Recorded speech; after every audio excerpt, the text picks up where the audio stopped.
Kale mbalamusizaako omubiri nnyo kwanga mutugobera gange nze Wasio Manuel ndubisubira muri bulungi obulamu buli butyamba tumiddeko menaje musinzira bannayuganda Biva Organic Access Building bagenda kujjanjaba genda ogambe Dr. Biva Emma Yangande gwayine eddagala erisinga okukola ku mangi ekisajja erya wake up call 0752 namba kweline ku screen ne banafa bale bawo connect bakola ku nsonga z'okutwala ebweru batuukirire bajja kwasaganyiza ensonga ono obwavu Wabivo bera mulamu wali nobera ng'owonya obwavu ensonga ne ziba nga zitambula njagala okubategeezaako bannayuganda nti amawulire agatali malungi mu industry eyanadala yaffe abanafu ab'amawulire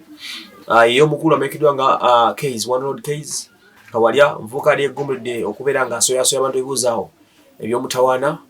alabika nti agenda kusula ayolekedde okusula ekitali okumala wiikisi 2 oluvannyuma lw'agafuutuko ku kkooti agalaga nti bamusindise ku alimanda omulamuzi ng'amugamba nti genda osuleko ekitali antegeddeko mbu awerekeddwa akuba ne babiri mukomera okubadde Wako Brand saako ne Mako bano bonna bakola show ey'okumakya emanyikiddwa nga Express wali Morning Express kusanyuka ate ono y'omukulu n'akolako Case n'akolako kwanikati akawungeezi baripotinga bona mufyuli banamuli bannaffe bano ensonga zaabwe zaatandika mwezi nga mulambe mabega bali ku TV awo okusinza ku mulangira Suna abalumiriza nti bamwogerako ebyaswakaba eby'okumwayiriza obulogo n'ebisigalidde era bati yabawejjingako olutalo n'abagamba kama mbaya ni mbaya ajja ku endinga unprofessional journalism ye campaign gye yatandikawo era n'abagulako emisango ne batuuka n'okuripotinga ku poliisi ne tulowooza nti bigenda kukomawo ne batuuka n'okugenda ku UCC nga tulowooza bigenda kukomawo mpaka we batuse mu kooti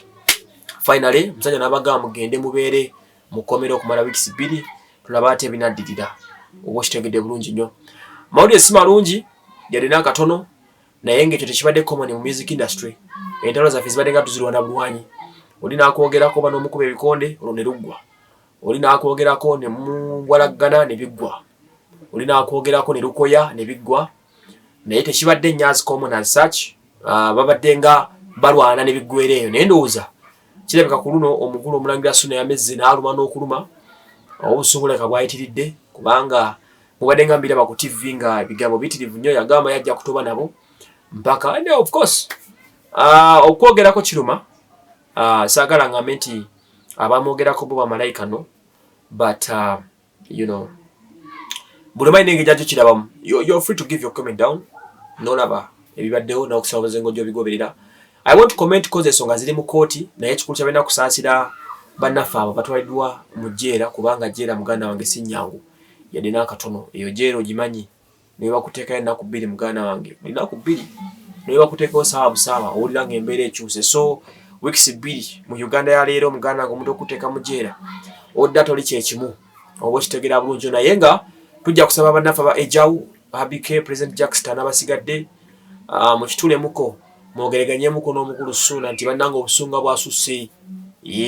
munonyange gye musiizinga mu fire ebintu bisobola bigwa kubanga bano baana bandaya nakalaama muli baana bandemu ebintu bitambule nga bino okuba ebintu bireme kwonooneka so comments zaffe tuzikola nga ensonga za kooti ziwedde kubanga tukiziba zoogerwako naye nga byebyo